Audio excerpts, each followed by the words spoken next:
in technology. And from there on, we made larger events where we talked about what you can do on positive impact on with different kind of tech, and especially startup tech. And since then, I got headhunted to a new company that does networking for leaders, where my main job is to try to take all our processes into being much more digital and easier. And that's basically me. Mm-hmm. I live in Denmark. Yeah. Awesome. Yeah. Hi guys, Ishan. I'm probably new to a lot of you, but yeah, I have most of my background technically with computer science. Studied in Maryland. Went to a year abroad in the Netherlands. Started a company that used online scrapers and AI to basically infer people's emotions and sentiment. Kind of merged later on to what I'm meeting Michelle now with the View, which is a UK-based company. I work as like a head data scientist and a machine learning engineer here in Chicago. So yeah, looking forward to getting a little bit more in depth of these topics. Very passionate about academia in general with machine learning. So yeah, I might be too technical. Please stop me if you guys catch me. But yeah, it's pretty much me.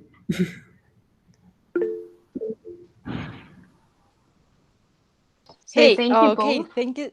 Yeah, thank you so much. Sorry, Michelle. Thank you so much for your introduction. And I just want to welcome all of you and all of our guests. And today is going to be the 4th edition of the post-COVID Talks with Experts. And as you know, it's all going to be devoted to the technologies, digitalization, innovation, and all of the things that are connected to the sphere. And as we know, in the past year, in the past half a year, the digitalization reached would say mass level. The amount of internet users has accelerated dramatically over the lockdown period, and there is a lot of conversation about the breakthrough, probably a new digital revolution and innovative technologies boosted by the pandemic. And I think I'm going to cut shortly with all of the intros, and I want to jump to the questions because they're going to be a lot of interesting questions today, and we want to also give a space to all of the people to get their questions answered. So my first question is related to a very, I would say, a very discussed and controversial topic about the Neuralink and their product. And there are many concerns and there are many questions. Some people say it's one thing when you sort of give a data and access to use your data and store your data to someone over the smartphone application. And there is another thing when we're going to talk about the rights over the information that is stored in your brain. And so the question is that we know that the test has been launched recently of the product. And my question is, do you believe that Neuralink's products will focus solely on healthcare? Because right now they're positioned as something to go in the healthcare direction and advanced all of the disabilities that might erase.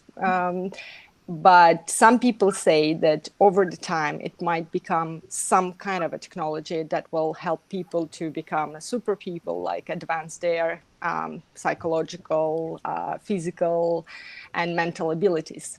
So what is your opinion about this technology in general? What do you think about the potential threat? And is there a ground for this kind of fears? Whoever wants to start can take over. You want to start? Oh yeah, I can start too. Yeah, no, very interested by this. So a lot of things kind of get framed as a way they're first presented, where like, you know, you have like the Facebooks as like, oh, a way to connect to your friends, a way to kind of interact, where mass behind a whole kind of like revolution where they make money and kind of incentivize their audience is something else. So the main topic for Neuralink is this kind of discussion about brain computer interfaces, which is very interesting. It's like putting everything you got on your laptop to say, like, can I access data? Can I save memories? Can I create ways to even write to it and improve the way like we respond and stimulate to different like environments and everything. So if it's talking only about healthcare, again, the politicized version, I agree how useful it could be. Elon Musk knows exactly that there's less controversy in that topic as long as it's a source of good, a source of D that everyone, like certain people, can relate to show that this is actually impactful and can be useful. The scary part, though, is like that he doesn't want to talk about is when you kind of hook up a computer to any brain, you have the same susceptibility as your laptop right now, where like our identities get like taken advantage of. We imagine someone else writing to our minds and actually being able to control our physical actions versus someone in your profile logging in and writing a funny Facebook status. It's not the same thing. It's actually dangerous in a way that, maybe the surgery is a little bit off-putting, but if people politically accept that, there's so many repercussions to come. So yeah, not really too convinced by it. I love the direction it goes because it gives us more kind of control all of our own like minds. But at the same time, yeah, I'm very skeptical and of people who will like experiment with it and who tried to like the pig, to say that like, oh, this can change everything. Yeah, very early on for that stuff. Yeah. I'd say there's no doubt that it could help a lot of people, and it's sort of like a pacemaker for the brain. So it's not new for us to embed things into the body. It's just the way how we're using it. And we might have to rethink, since health tech has been such a big focus the last few years, to maybe start getting like the GDPR for only health tech, to make sure that if products are developed like this, that they stay within that field. That I think is incredibly important to think about in the future, because one thing is that you have an Apple Watch on your arm and you of course give away your data, and you also do that, as you say, on Facebook. But the other thing is that when you insert it to your brain, you're not so sure on what it's used for and when. And what you see most people just accept that giving away their data without even knowing what it is they're giving away. I mean, it starts being, because, for instance, in the interview, they're saying that in the future, you will actually be able to download your own memory, like the movie Transcendent, and actually upload it to computer. And that's also a really good picture of how the movie is it the real person or is it the computer that's thinking right now? And these are the lines we have to kind of figure out when a product is developed for health, or if it's developed to picking people's mind, basically. And if that would be possible in the future, that's where it's sort of become also, again, to reference to like Black Mirror-ish, because we would not know in the future, like, if we upload our memory, is this real or not?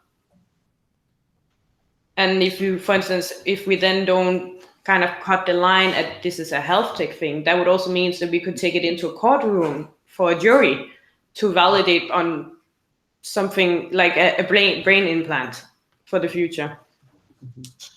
Right. And that would mean that people basically could get convicted on this.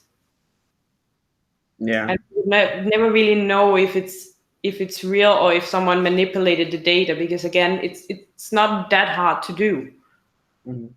So there should be, in the future, if we continue developing like things and implants like this, there should be a clear health tech law saying that if, like, when we do medicine, there should be someone to check out if this product is good enough to use and if it's actually helping people, like kind of doing things in good faith or in bad faith. Mm-hmm. Yeah, I feel like there's a point to discuss about like the commercial value versus the philosophical value here, because like not a lot of like, it's really like tough to say, oh my God, I'm gonna put like surgery in my brain and like have this like control me or like read and write to my brain.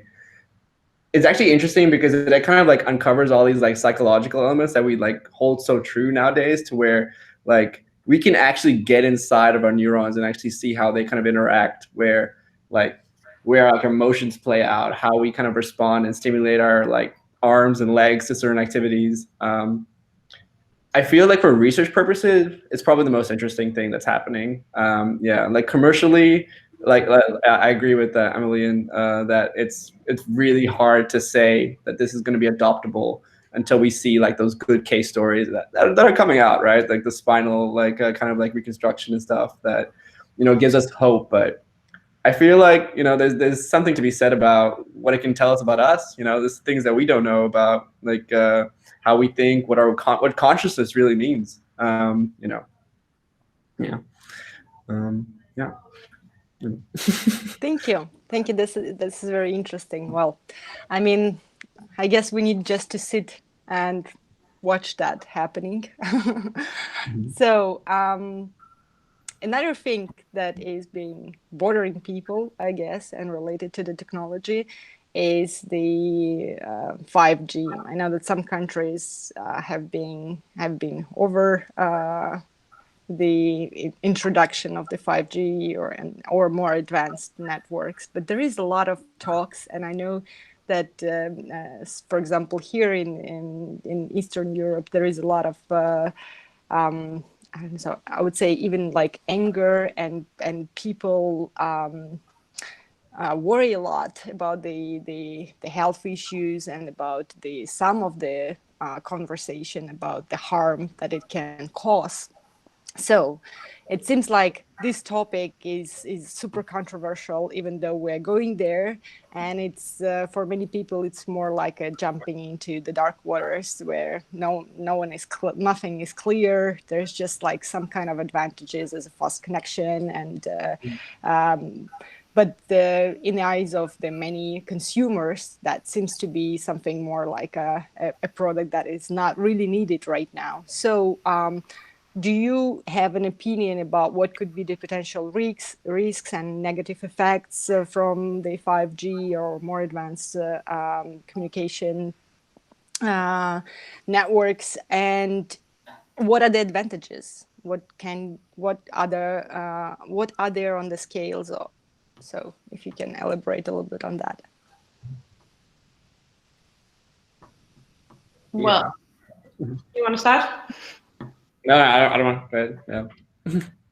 Well, we've always been scared for the future and things developing, but also look at it, we are still flying, even though we know that it's not the healthiest things to do for our bodies.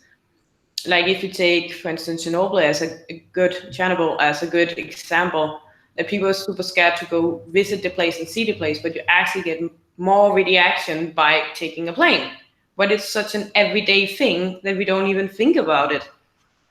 And this is the things that, because right now the technology can help us with is that undeveloped countries can actually speed up to the process much quicker if we develop the technology and leverage it in the right way.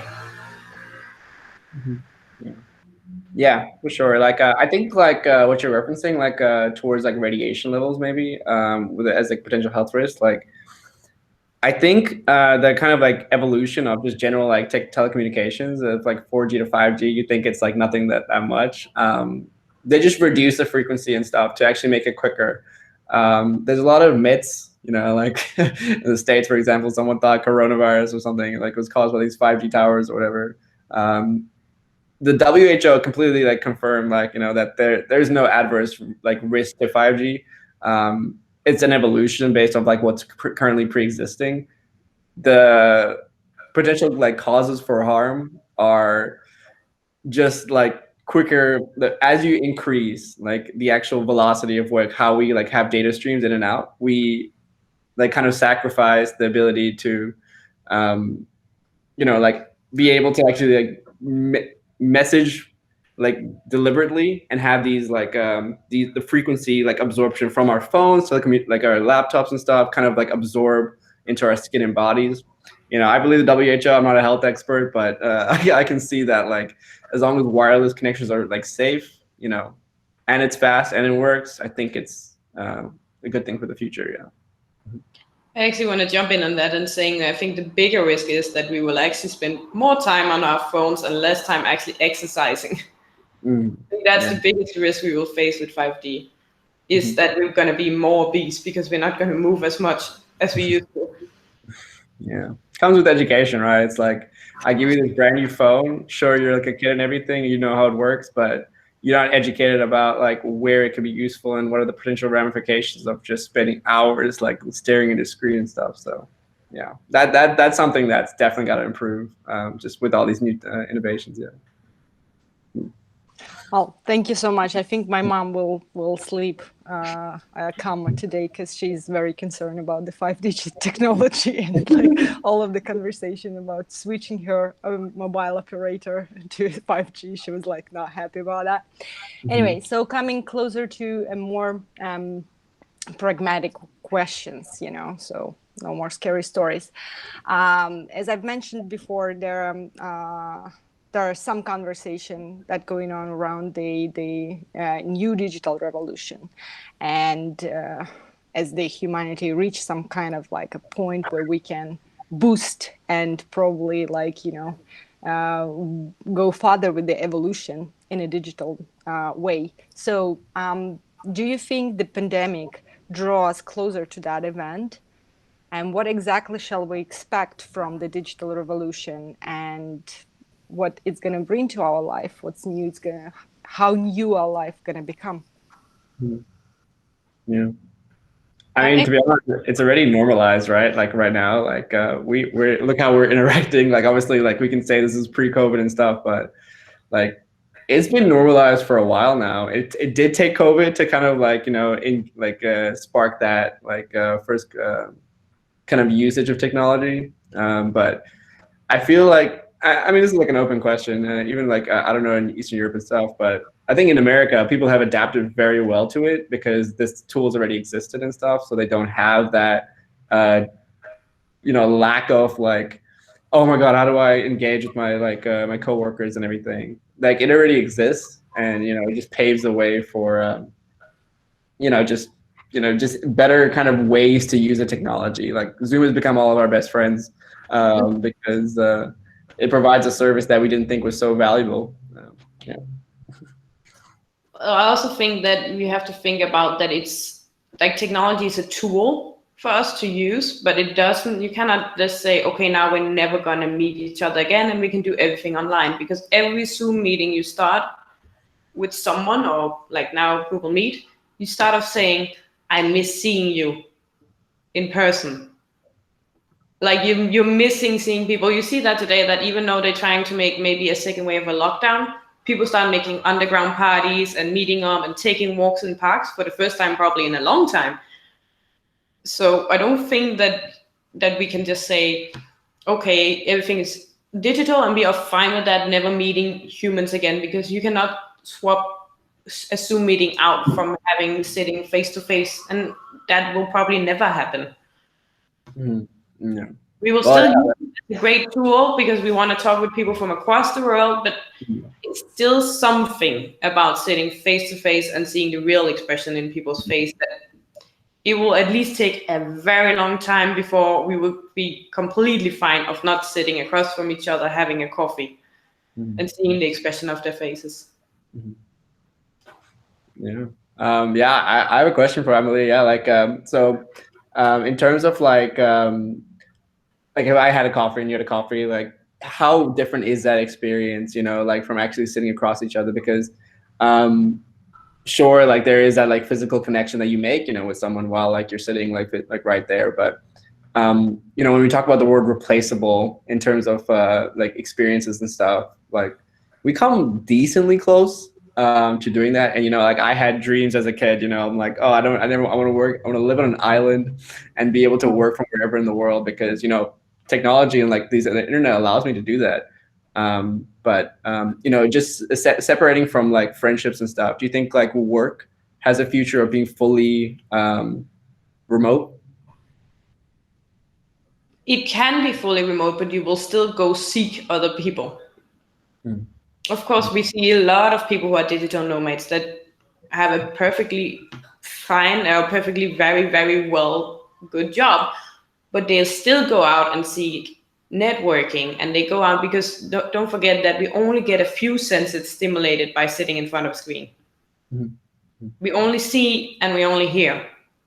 We do not smell, we do not taste, and we cannot share that experience across. Yeah, we can try to make the same coffee and discuss it, but it's not the same as sitting and tasting the same coffee or the same food. And we don't feel with our hands the same things anymore. So we kind of forget we have so many senses that we stimulate when we're sitting across from each other. We don't smell the same things. Mm-hmm. And that's part of an experience. And that's something like you just can't take away from being a human being. Mm-hmm. Okay, interesting. So yes, of course, in the future, when we can maybe try to replicate everything synthetically, like smell and what we touch, and maybe we can trick our body into it. Like VR was a good example of that. Like we already can trick our senses, but look how dizzy you get after trying to play a VR game. Your body is just like, nope, can't do this for longer than a certain amount of time, and you have to train your body to actually do it. Yeah. Yeah, fair point. Like, I think maybe VR is a later question, but like, I think, like you can always replace those like olfactory senses and stuff that you're talking about. Like, but I don't know how much people would pay to like have this like thing attached to their nose and say, oh, great, I'm smelling the exact environment so that we can share this experience, you know, like commercial, like, I don't know. Yeah, but yeah, it's a good point. It's a valid point. It's a lot harder to have a casual conversation on Zoom and Skype because it's not like if you walk next to a person, you walk next to a bakery and it smells like freshly baked bread, you will have that conversation. Mm-hmm. Okay. But do you think it's another level of like sort of trust when people meet online? They still feel like there is a space between them, and there is sort of like you know, like you cannot really, you know, I mean, it's safe, right? Everything goes wrong, you just push the button and you are out of there. You're not anymore in the situation. So it's like, I guess it's a little bit new sense of you know, security. And I guess it's another understanding of trust between people when it comes to, you know, factual life online. Yeah, and we are pack animals. So if we're both in a situation or a place that's outside, we're kind of together. Yeah, I think I just have a conflicting like maybe viewpoint, whereas like if we can mimic something like that, really like not like 100%, like 80%, 90%, I think that's good enough for me, because like it's good that if we try to like completely like verbatim replicate that human experience, you know, with the smile, whatever, kind of like then we're taking away from that human experience. You know, it's good that extra thing is existing, so that, you know, given the chance, yeah, exactly. Given the chance you're live, you can have that experience once more. Yeah. Cool. Amalie, you already mentioned virtual reality or altered reality, and I was wondering, since we started this conversation about the potential digitalization, not only from the point of like the Zoom and all of the messengers that are already embedded in our life, but what about the technologies? Do we have technologies, whether it's AI or I don't know, virtual reality, that can help actually replace the factual world with the world online? And like, what is the estimation? Where do you think we can reach that level of advancement in technology so we can dive in all of those experiences? I think especially in factory work, it would be great, because now we see still today a lot of slavery in like fabricating cheap clothes and doing hard labor.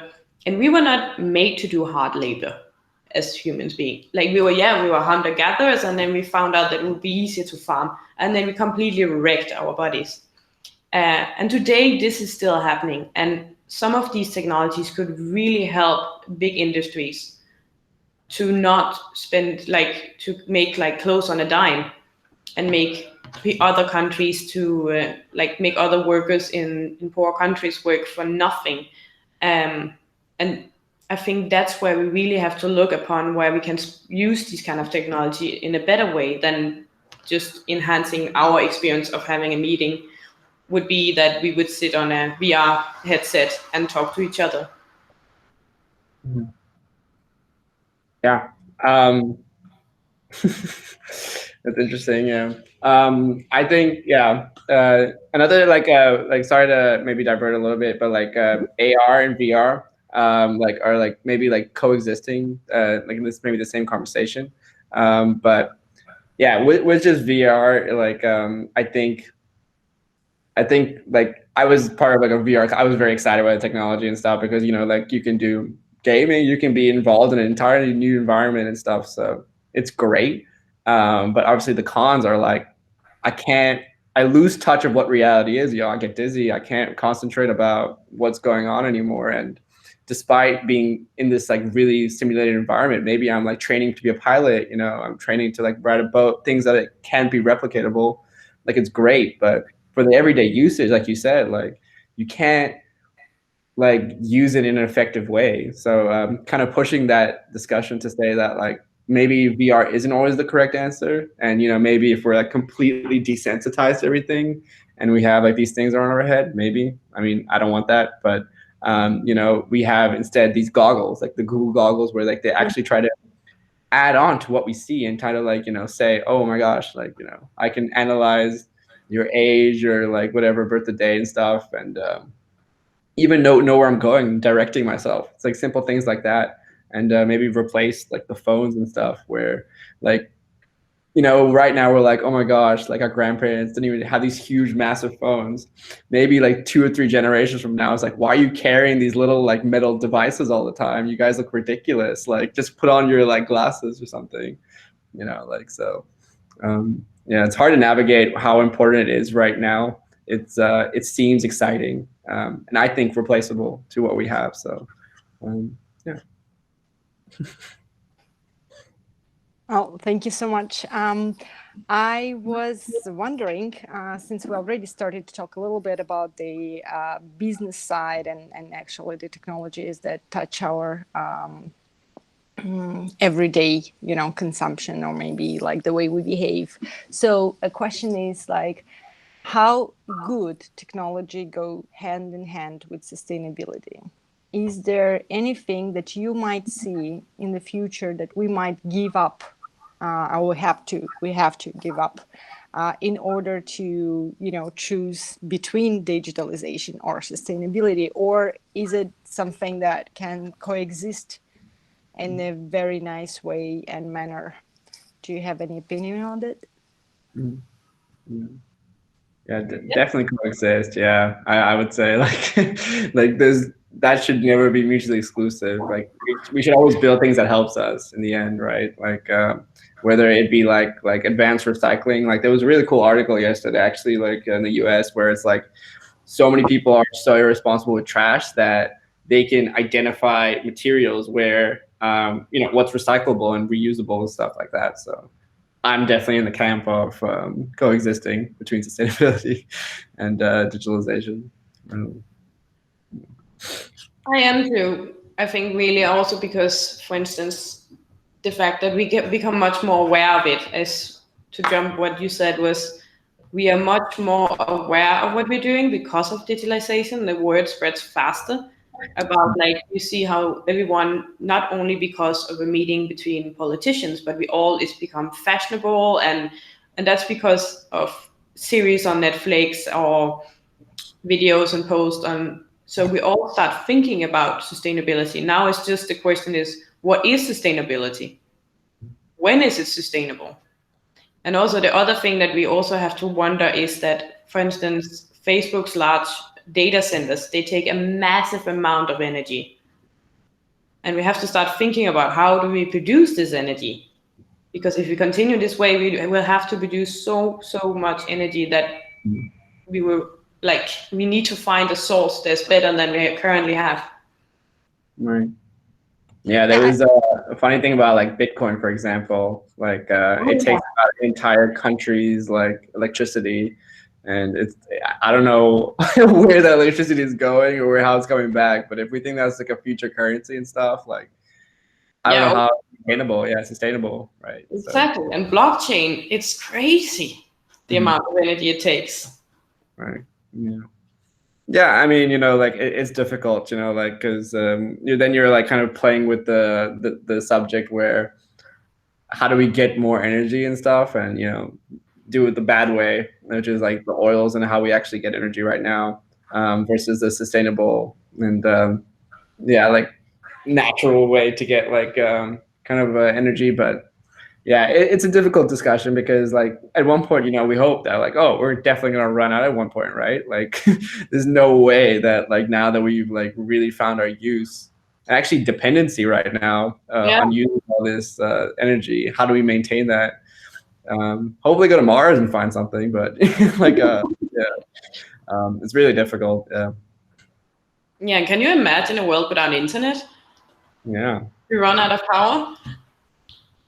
Yeah, it's impossible. Yeah, like it's just like it's so inbuilt in us, like it's like we're taking away part of what we've been doing for God knows how long. Yeah. Yeah, exactly. Well, thank you so much. I'm gonna pass the mic over to Michelle so she can continue giving you some tricky questions. Thank you. So it's been really interesting discussion so far, and I hope that the questions that I prepared for you will be the same.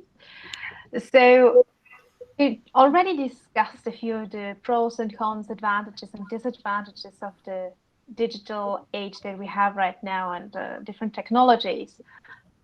So besides having people being able to actually talk about long distances, and I mean, like Ishan, you're currently sitting in the US, had a completely different time zone. Also, Saida's at a different time zone than, for example, I am. And I think that's also very interesting. So are there other advantages that you would say are super interesting that to consider, but maybe also some more negative effects? You already discussed that we might spend also more time on the phone. So do you have any other thoughts on that too? Just to dive a little bit deeper. A little bit of a controversial topic. People would say that, like we reduce like the human impact, human like kind of like level of like communication and stuff. I think it's a positive thing. Weirdly enough, like in certain contexts where like you don't want to fully immerse yourself in an experience to actually like get stuff done, be able to have a simple communication. I feel like there's not like a lot of people like kind of chime towards like, oh my God, this is so bad. I'm spending too much time on this, but we constantly forget how accessible everything is, people and everything and information. So just wanted to shed a little bit of light on that. And in terms of negatives, like I don't know. Negatives, we're pushing ourselves into a corner where that this is going to be the way that we're communicating. Like I don't know how important. I don't even know if we would have the same discussion about Neuralink the same way if we didn't have all this stuff around us, because we're getting to like surgery, like kind of measures about like how impactful and how we can use these digital like means, and it's quite concerning because it's like now we're trying to like impair ourselves and like take these experiments to like kind of better communicate. So it's going down a very scary road where it's like, are we going to become semi like robotic? Are we going to have these things like closer? Like I mean, we keep our phones pretty close to us all the times, but even like closer than that, like I don't know what that means for health wise and like physical evolution and stuff.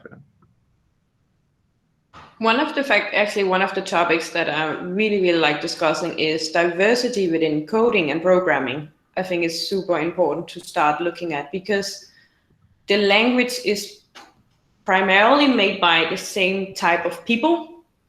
So, for instance, if you feed an algorithm photos of, let's say, a party, then the kind of faces it would recognize can be the same kind of culture or gender, and that's then the output we would get out of it. So I think one of the main things we need to start thinking about is getting more diverse people into coding and programming, so we get a better picture of like the different cultures and perspective when we kind of start coding. And that's some of the negative side that we start having to really think about, is getting, for instance, more women into coding, and we need to get more different ages, because there is perspective that we are missing out on when we're doing programming and coding if we don't do that. And if, for instance, what we also talk about, we're afraid that people who, for instance, like Elon Musk, who is also a big sci-fi fan, can get so grasped about the idea of creating something out of a sci-fi movie that he might forget the perspective of from a doctor. Not in this sentence, but the idea is there, that we have to have more diverse people into technology to and understand it, not only talk about it, because that's the most important thing. Yeah, that's a good point. Thank you for sharing your perspectives on that one. And I found it super interesting. Ishan, you just said also to put the question if maybe we become like robotics, getting closer to that topic. Now, getting in that area, talking about artificial intelligence, right? Coming from the side of technology, becoming more human, let's say. So personally, also, I had a lot of discussions with people, and I think there's also a lot of pros and cons and stories that we hear about it. A lot of fear that there will be robots taking away jobs, and with automated processes, and then maybe having robots becoming smart. I mean, we all know the sci-fi movies. So what do you think? How close are we with these fears to reality, in terms of losing jobs, but also robots becoming really intelligent and taking over the world? No, but definitely, let's say they take away the jobs. So what do you think? Is there an alternative also for those people who lose the jobs? Like, what's your perspective on artificial intelligence? I think we first of all have to question a bit about what I talked about earlier. What jobs are taken away? Like, do we want people to actually respect them for their mind and their creativity and innovation? Or do we want people to stand in factories and do the same job over and over and over again? Yeah. Yeah, Michelle. Yeah, but like because that is a big difference, because like I mean, any capitalist society, sorry to get a little political, like you're going to have this problem where if it saves money, do it, and if not, don't. But yeah, I think workers, especially like managers and stuff, are like very cognizant about like, okay, yeah, like it's not, robot cannot do your job. It's fine. I mean, yeah, but like you're trying to automate basically those like manual labor jobs, like in like manufacturing and everything, which is good and actually better. You can produce better quality and stuff. So it's really good. So it's like, are you trying to cater to these people that like, again, might not have the best education to get the higher job, or are you trying to change like a whole political revolution and say that, like the idea here in America, like this is Andrew Yang said, like they kind of discussed this topic about if my job is going away to some automated process, do we get like a free wage? Like what do we call that? If anyone knows, like it's just like free money after every year. Like that's it's pretty crazy. Because you can't sustain yourself. The revolution will come. It's inevitable. It's not about like if it will or if it won't. It's about like which jobs will it kind of trigger towards, and do we have the kind of ability to educate those very people and retrain them to do something that's maybe more adapted to that environment. Yeah, yeah, it's a tough one. Definitely. Thank you. Now, but I'm also wondering, will there ever be a moment where maybe AI will become smarter than humanity? I mean, they for sure computers at some points can analyze information out faster. Sorry, cat's very needs a lot of attention right now. AI can most probably analyze more data at some point, but they're not always. So, is there a chance that AI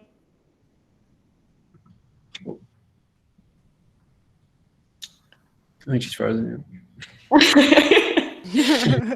AI took her over. So I guess the question that Michelle wanted to ask is there a chance that these constant learning that we know that there are lots of neural networks and AI that right now in a mature age, I would say in a mature age, and then they keep on learning, and at some point probably they will become more superior. So when is that time coming? Are we really close? Or are we in the kindergarten for the AI right now, and it's all okay, and we can sleep? Yeah, like so I work pretty like I just trained a neural network like 10 minutes ago. So like it's all these processes are like completely decoupled, right? It's like sweet, like we know how to do text, video, audio, and stuff. These are all completely separate processes. So when you say like where they can take over and stuff, it's really difficult because it's like we can do like some of the stuff I do right now, like we can analyze sentiment, like positive, negative, neutral things about certain text fields. We can like look at your face and say, what emotions are you triggering right now? Happiness, like, things that we can do, right, with humans, but now that are being automated. So it's like they're already like taking over in a way that's like replicating.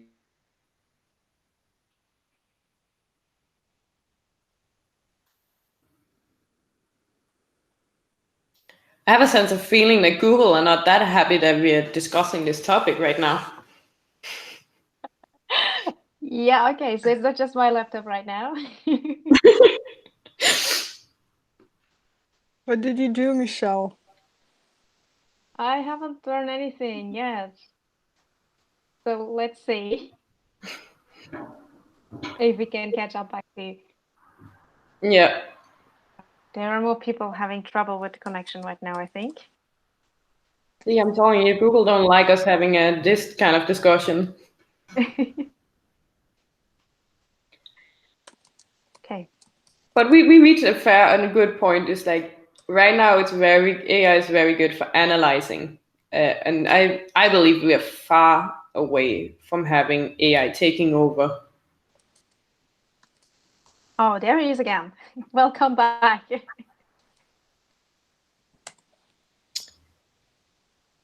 You're mute. You need to unmute him.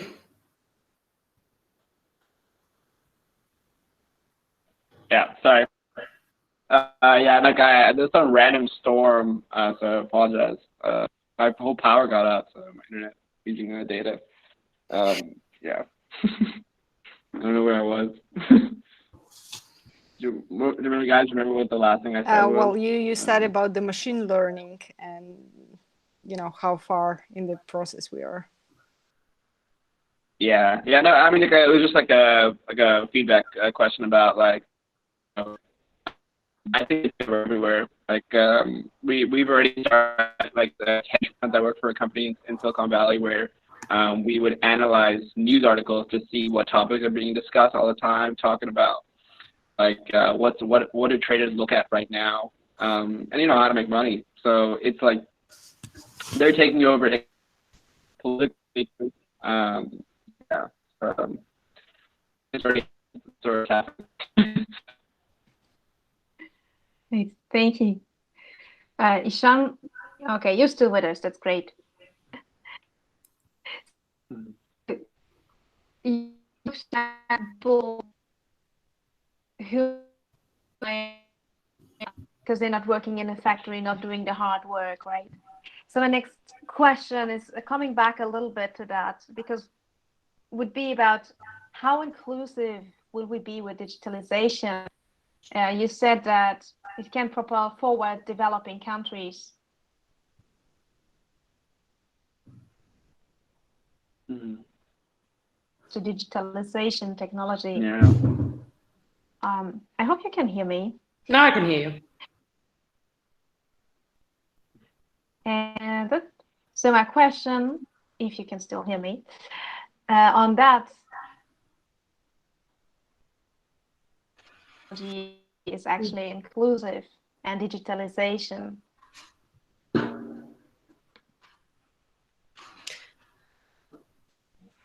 Well, I can go back to talking about what I said earlier, that one of the most important tasks I feel we have right now is getting more diverse people into technology, programming, and coding.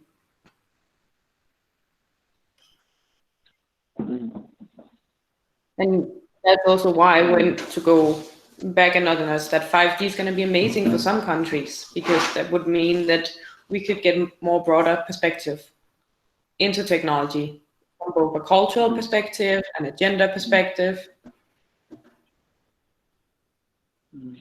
Yeah, for sure. Like, so I actually grew up in Southern Africa.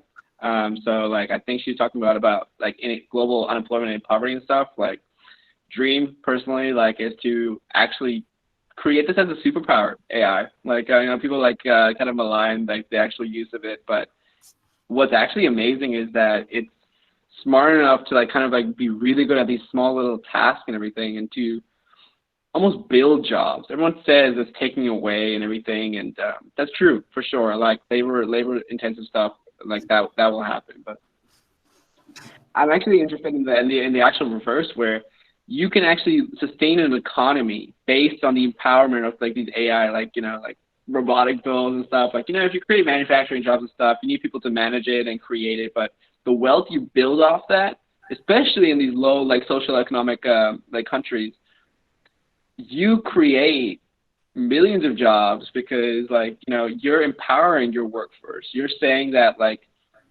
we know that we don't have the resources right now, but like with what we have, is that enough? 10, 20 years ago, no. Now it is, because like we actually have this whole different kind of level of empowerment. So yeah, and to jump on that, we have so many new jobs that didn't exist years ago. Yeah, I couldn't do my job personally like 10, 20 years ago, so grateful for that. Yeah. So we also get a lot of new jobs entering. Like not that many years ago, you couldn't be an Instagrammer, and now it's a full-time job. Many years ago, you couldn't work full-time with AI. Like it's also creating new jobs. Yeah. And it's like it's how you look at it, right? Because like it's you just need to look at like relative impact and stuff. So people are quick to say it's the worst thing in the world, but there's so many positive things that come out of it, because whether we like it or not, it's always this progressive kind of nature towards like, oh wow, like sure we're trying to automate everything, but like we're trying to put our minds to something that's more important that we didn't have to concentrate on. We couldn't concentrate on fully because there's all these other things to juggle. With those things to juggle, if we automate that part, who knows what we can do? Development, like we talk about these crazy things like go to Mars and like kind of building like different ecosystems for us to engage and stimulate our like children, like even smaller. It's interesting, and I think it's actually really good for society if someone doesn't get out of hand. But yeah.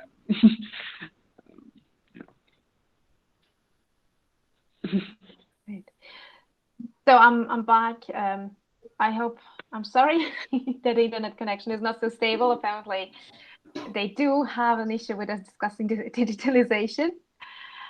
So please interrupt me if Said already asked another question. Otherwise, I would jump to another part. I think that was also influenced heavily by the recent COVID situation, and that would be education. Like we had for 200 years, the same system in education, sitting in schools with pen and paper.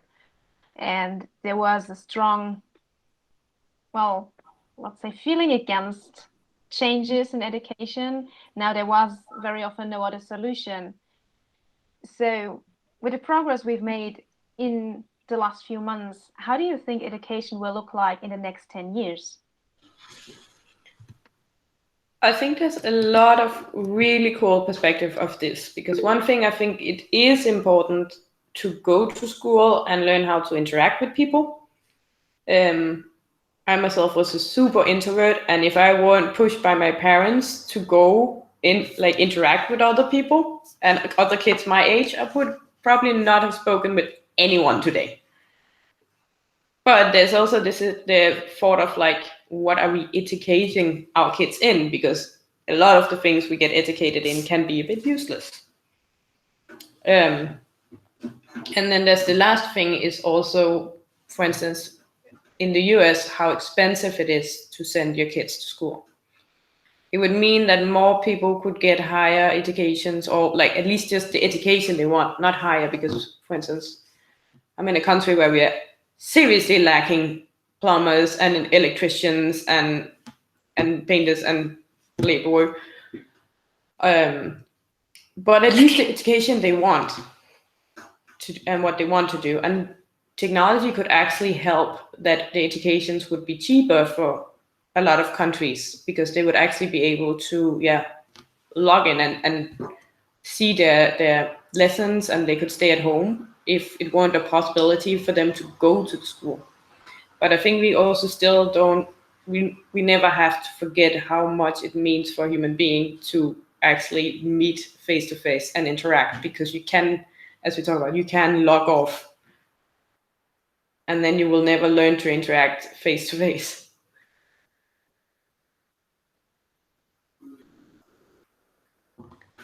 Thank you, Amalie. Ishan, are you still with us?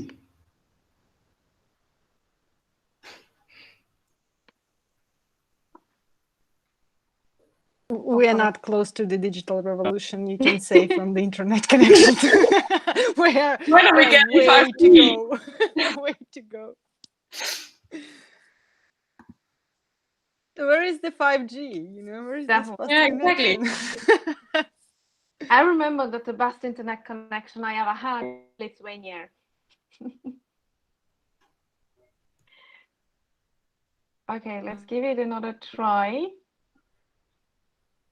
Ishan, if you can hear us, can you maybe type a yes in the chat?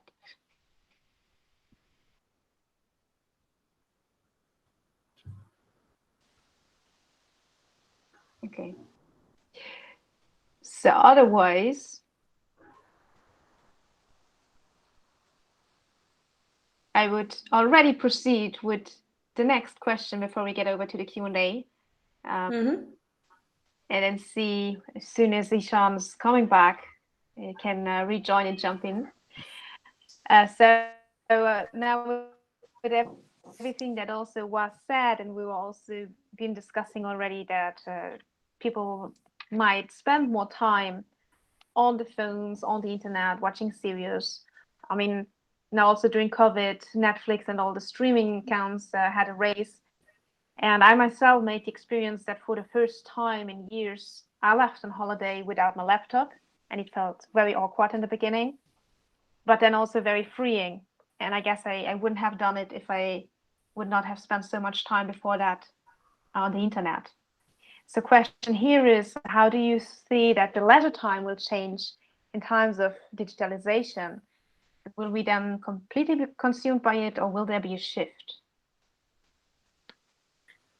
I hope for a shift, but now I don't remember the guy, the CEO of Netflix, saying that the biggest competitor they have is sleep. And I was actually experiencing that myself the other day when I was thinking about it, because, for instance, if you go to the end of a series, you cannot stop it before you press play and then you stop it. Which means you have to press play to the next episode and then you're allowed to stop it. And one of those little tweaks can tweak our mind without thinking about it. And that's the thing where you suddenly sit at 1 or 2 in the night and be like, damn, where did time go? Or suddenly you spend a whole day because you got consumed by a series. So these are the points. But of course, there's a big scene of health tech, and people start focusing more on it. And so maybe it's actually really good we're starting having Apple Watches that's like reminding us to stand up or go outside, because you could pretty much sustain yourself from your bed if you wanted to. Because you could have food and water and everything almost directly delivered to you, and you could work from there, and you could have interactions from a Zoom meeting. So I think it's also it's important to focus on offline time. And it's something we need to, maybe also when we discuss about education in schools, need to educate in. It goes good in line with the last question, I guess, about how education will look like, not only the way it's done, but also on the topic itself of digitalization. So that's interesting. Now, Seda, what do you think? Do we wait for Ishan to also give it a go at the answer, or we proceed because time has already, I think, an hour passed? Now we have some questions. So from my side, I think we could also proceed with questions from the audience. Well, I don't know if he's coming back, so I can't say for sure. Don't have a technology of tracking people across the ocean, but I would proceed with the questions, and if he comes back in the next minute, so he can answer the same questions. So I have a question regarding the AI and how AI will change the project management sphere, for example. What do you think the sphere will be saved by people or not? So is there interference by the AI foreseen in the project management sphere? Or do you think it's still a creative job that is going to be left for humans to take over? We see today that project management is one of the most seeked and one of the really big growing job titles in so many ways. And of course, technology is going to help us, and it's going to help us take more educated guesses instead of taking like the feelings you have. But I don't think it would make. I think it would make it easier in the future, because you don't have to sit and ask someone to analyze the data before you. You have like a background tool to help you. Again, I see technology as a tool, not as much as someone that will take over your job and your mind, hopefully.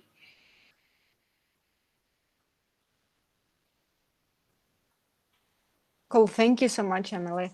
And we have another question from the audience. What do you think by innovation management in digital economy? What kind of toolkits or which you can recommend? So the innovation management in digital economy. Innovation management in digital economy. That's a good. That's a long, more of a title, I would say. I'm not really sure how to answer this one, to be honest. Maya, is this your question? Yes, it's yeah, maybe mine. you can elaborate a little much. bit to explain what parts of the by innovation management. Yeah, thanks a lot.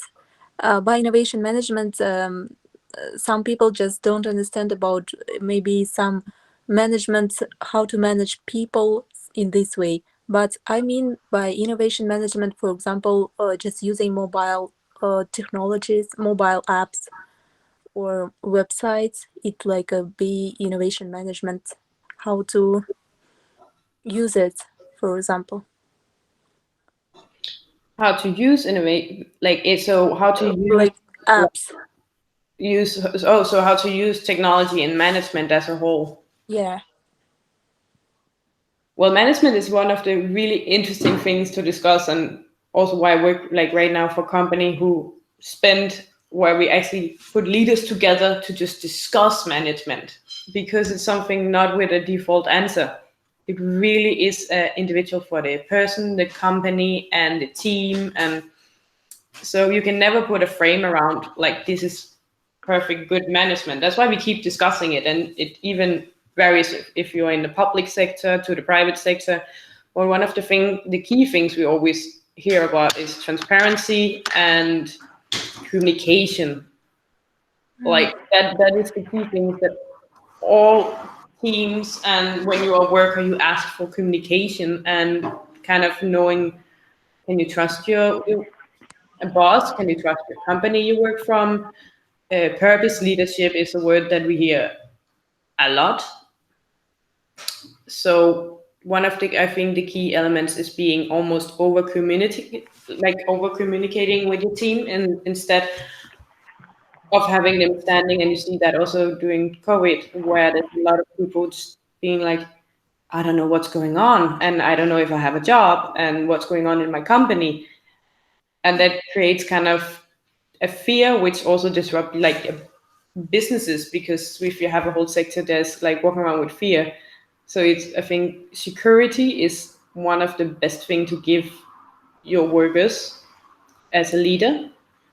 There's also someone that kind of compared it to the Maslow pyramid, saying like if you compare to being a human being, is like one of the first things you feel like is security, and then you move further up into ego, and you can feed that, but you need the ground level of security.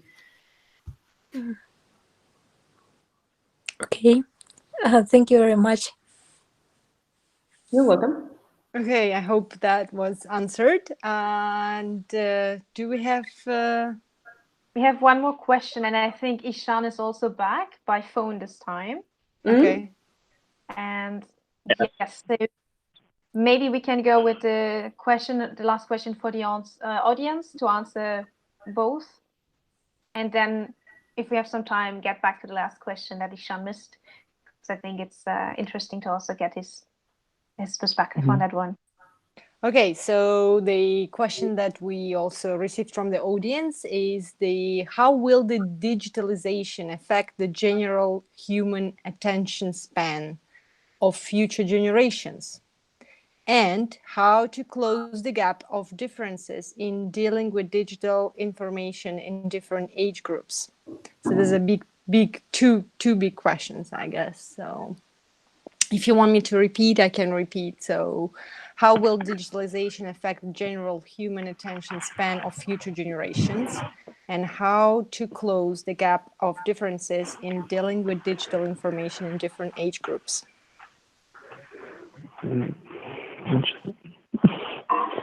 Yeah, I apologize, guys. By the way, I don't know what's happening with my internet, but yeah, sorry, I was phoning for the last question. But yeah, just to understand your question better, so you're asking like the overall impact, like it could have depending on age group only, or like was that the kind of dependent variable here?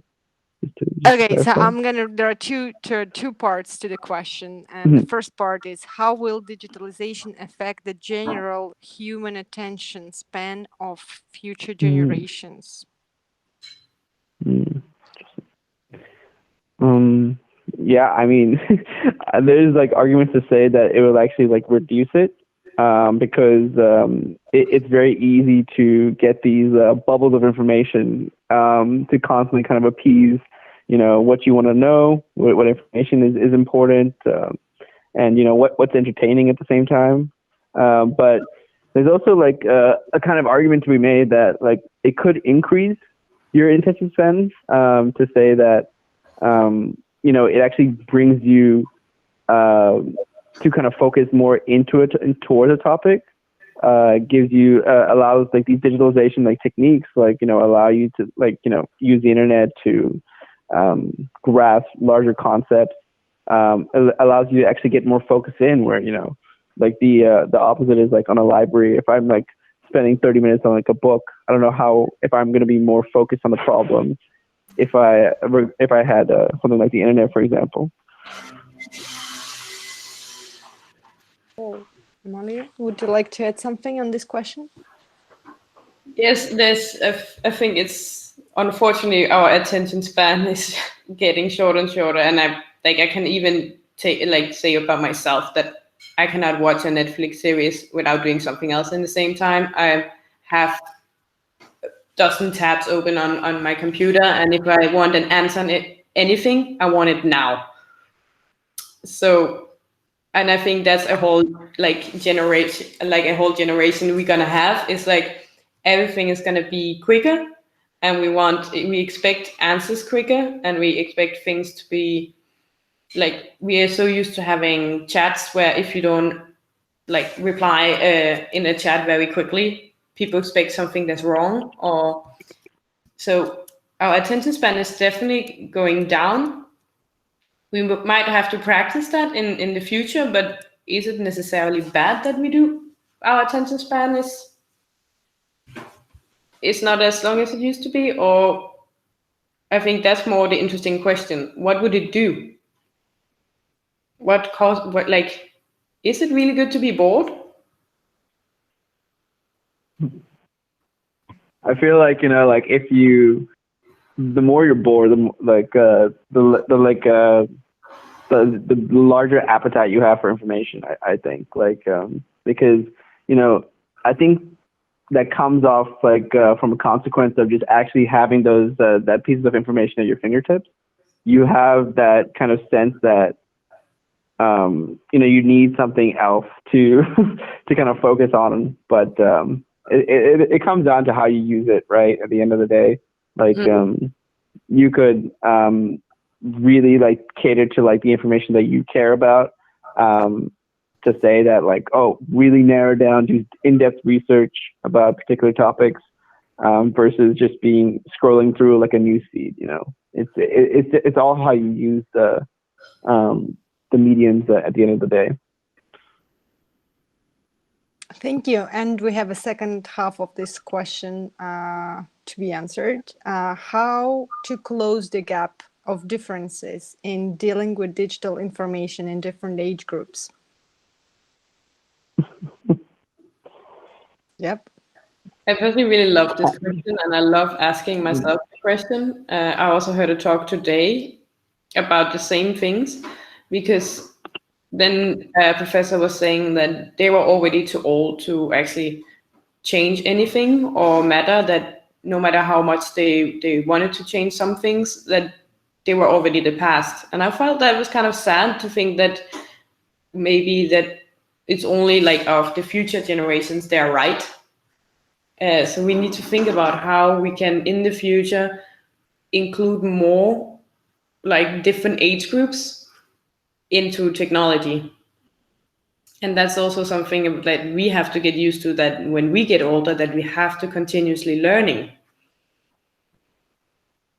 So we are not only in the target market for new technology, because else, again, back to some of the things I previously said, then we would only develop products or things for these specific age groups.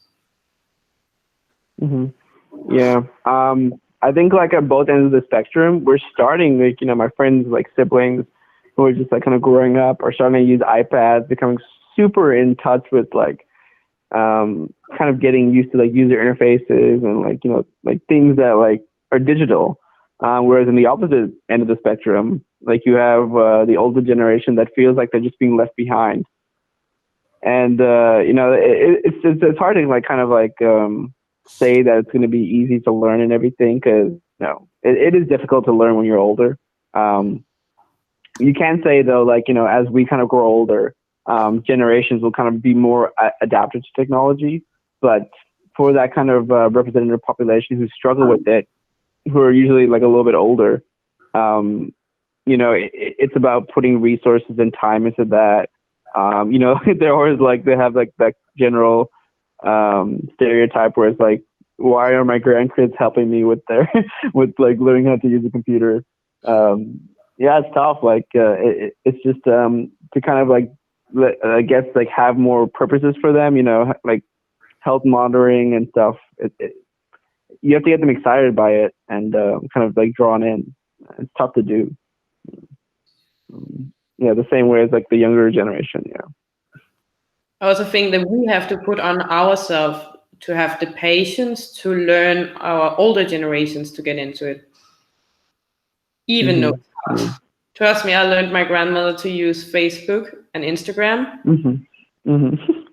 and it is really tough. But now she's so cool, and she's sending emojis, and she's calling me, and she's writing, and she's and have all her girlfriends in the group. And since my granddad died, that it's been so good for her that she can write to her girlfriends and find some of her old classmates from when she went to elementary school and ask them about like how their life are going.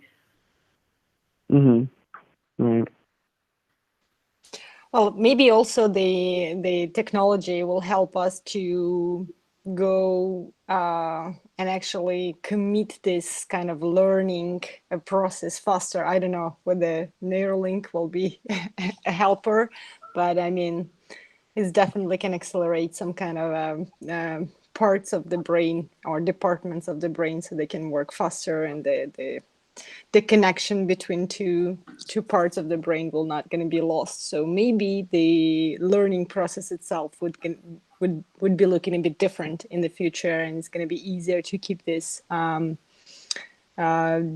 they reduce this gap between the generations.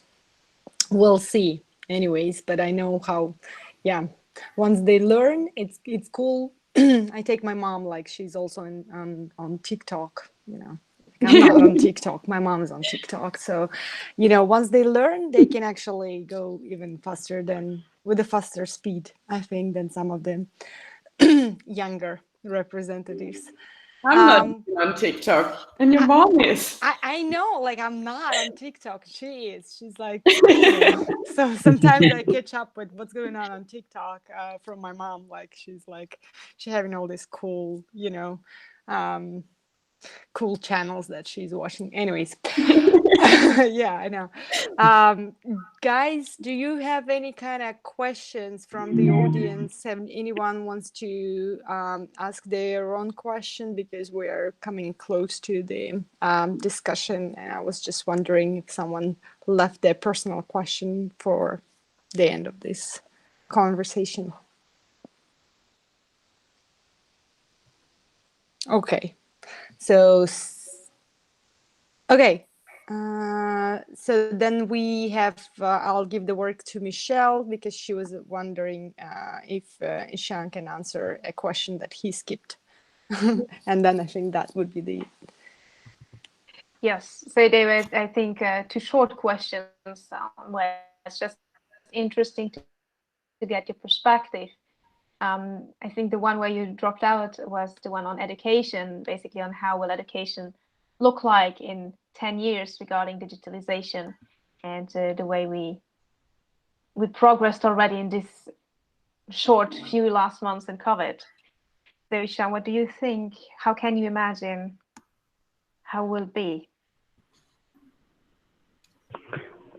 Yeah, so I mean, different age groups, right? Like, I mean, like I heard there was some discussion about college and stuff. I think like it depends, because like, and it also like falls in line with like some people's perspective on like what it means for like a child to be like educated. Well, like I think engagement is a huge big part of like that early development, where you need that kind of constant like touch, you know, like of saying that like this is how you do it, and very like, you know, easy to kind of show, versus like, you know, having them to log onto a platform and everything, to actually like, you know, engage with the teacher and stuff. My mom's actually a teacher to fifth graders, and then she cannot tell you the struggles that she has to go through with just like kind of managing a classroom, whereas like, you know, before it was much easier when they're all in the same room. I think though, as like the ages mature, especially university wise, like I am a huge supporter in remote learning, despite how you know, impersonal that actually is. I feel like college students have the ability to take information and do well with it, you know, given that they're good students and whatever. But and there's still that definitely like lack of engagement. But I feel it's more necessary for the younger generations, and it's less so as you kind of get older, in terms of academia and stuff. Where I mean, essentially, when you graduate college, you're kind of expected to do everything by yourself. So it does make sense in a way. Yeah. That's pretty much it. Is there anything I missed, Michelle, with the education question? Michelle disappeared. Sorry. So I mean, like that was the final question for today. We're good on our time. So I just wanted to thank everyone, and especially our amazing speakers, for sharing their perspectives and opinion on this topic, which is huge, and I mean, it's penetrating all possible areas of our life right now. So thank you so much for joining, and thanks so much for our auditory for giving some of the interesting questions and staying with us till the end of the conversation. And I hope that you're going to join the next edition of the talks with experts on the post-COVID topics that's going to be happening in September as well. And yeah, thank you so much, Michelle. Yes, I'm punctually back to give the last words.